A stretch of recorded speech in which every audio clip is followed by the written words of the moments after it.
health is in your hands.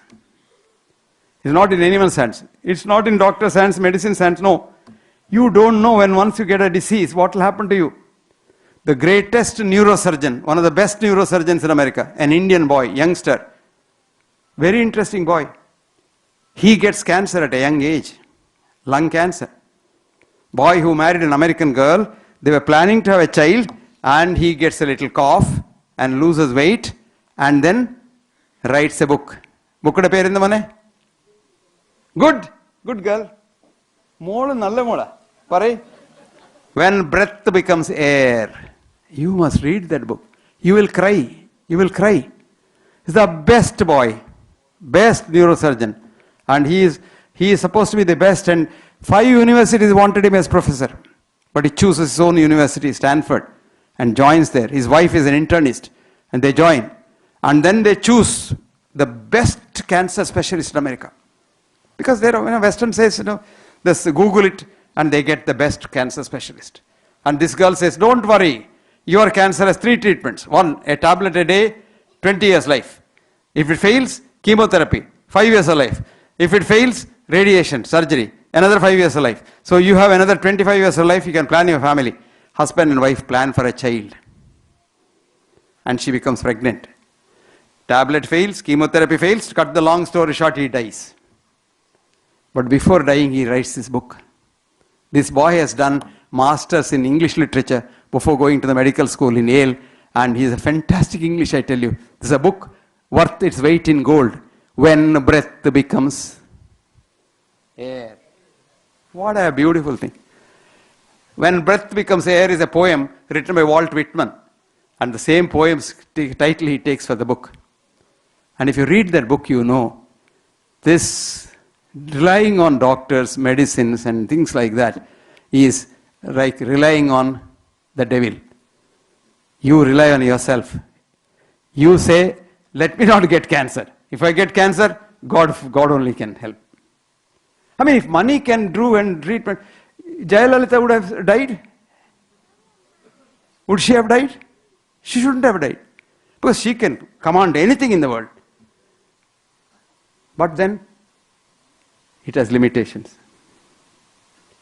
That is why don't get into a situation where you go into that what is called the mortuary, pre-mortuary, that is intensive care unit. Ultimate destination is the mortuary, but before that you go through the intensive care unit so that you drain yourself of all your savings and your other things. So, lifestyle. What a beautiful saying. Very simple, very simple. Eat half of what you want to eat. Supposing you want to eat 4 idlis, stop at 2 idlis. You will live probably another 20 years longer.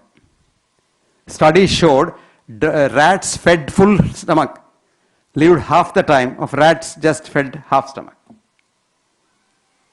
Can you believe that? So stop when you think you can eat equal amount.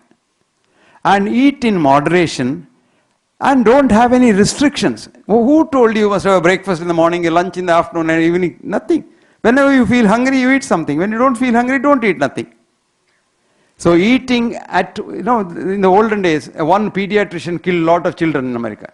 He said, time feed a child.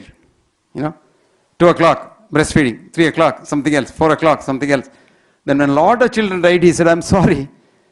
Child knows when it wants food. It cries. Feed it. Don't overload it. There are even now Western aping Indian mothers who feed by the clock. Don't do that. You also don't do that. But one good advice which I gave yesterday is good. Don't eat after the sundown. These Jains, the Jiten and all, they don't eat after sundown. They call it as palahara. That means they eat everything other than rice. That's Alona. That's what happens. But anyway, we had a lot of good ideas. Don't eat. Number 2, help as many people as you can. Each time you help somebody, that fellow will not be grateful to you. Forget it. He'll be ungrateful to you. But you are benefiting yourself. Because your body is built in such a way that paropakarartham idam shariram. You are here for others. And so try to do good to everybody. But the minute you do some good to somebody, follow Jesus. Let not the right hand know what the left hand does. Forget. And if you forget, you're happy. If you don't forget, and if you say, okay, I help B.M. Hegde, and when B.M. Hegde harms you, you feel terribly bad. And there was Ashutosh Mukherjee was a great teacher in Bengal. He was told one day, by, he was an old man, somebody said, see, so-and-so was bad-mouthing you so badly. Then he smiled. Here, I am telling you the truth, why are you smiling? He smiled and said, no, I am only thinking, when did I help him? Because if you don't help somebody, they won't bad-mouth you. So you forget, but help you must. You must go out of your way to help sometimes. Because it helps you. Because he is you. Remember that? You and I are just leptoquarks. He is a leptoquark. And the same leptoquark exchanges between you and him. And your same consciousness and same mind, and his mind and your mind are connected. So if you help someone else or someone else helps you, he or she gets the benefit out of it. And that's the next thing that you do. Ayurveda is so good. Nitya, Hita, Mita, Ahara, Sevi. In moderation, what you like. A lot of people say, you'll sit down there and say, does it have cholesterol? Does it have this, that? That itself will give you blood pressure.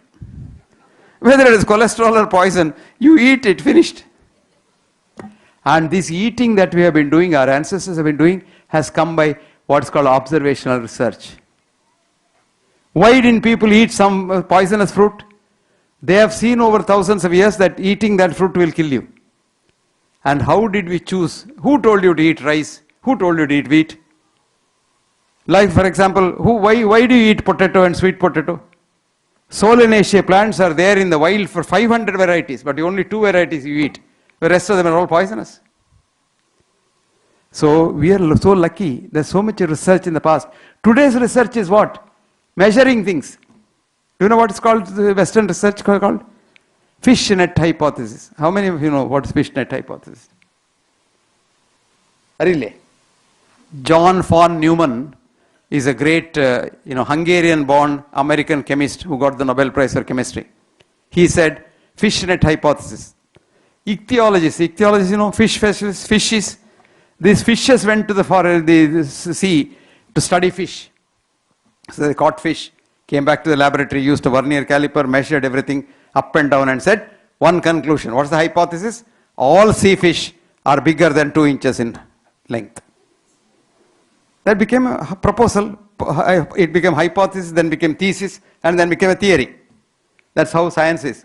You know what is thesis? I asked a lot of these PhD students in the exam, I said, what is thesis?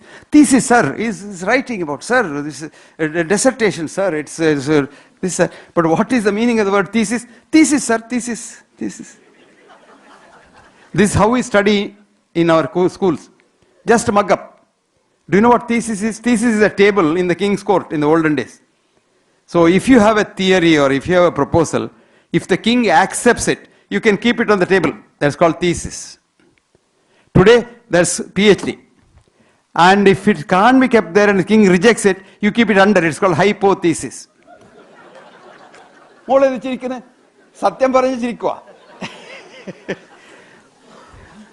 the truth. But how many PhD students know the etymological meaning of the word thesis? That's the problem. Anyway, come back. Then what happened? After some time, another group of ichthyologists went to the sea and they caught fish. Their fish had a smaller net hole. So even 1-inch fish were caught. So their hypothesis said 1 inch also can be sea fish. So another thesis. So the present science of the West, only 5 senses. And these 5 senses measure whatever they measure at the given time. And that's called the final word, which is not. And if you go with the smaller net to the sea, you can get 1/2 inch fish also. It's called fish net hypothesis. Please go and read that fish net hypothesis. Read a little more and then you get, what all things happen in this world, you just don't know. This world is not what you see. Remember that? So, the man who got the Nobel Prize and the alternate Nobel Prize and wrote about what is called the real A-duality, says this world is Wirklichkeit. Wirklichkeit in German means drama.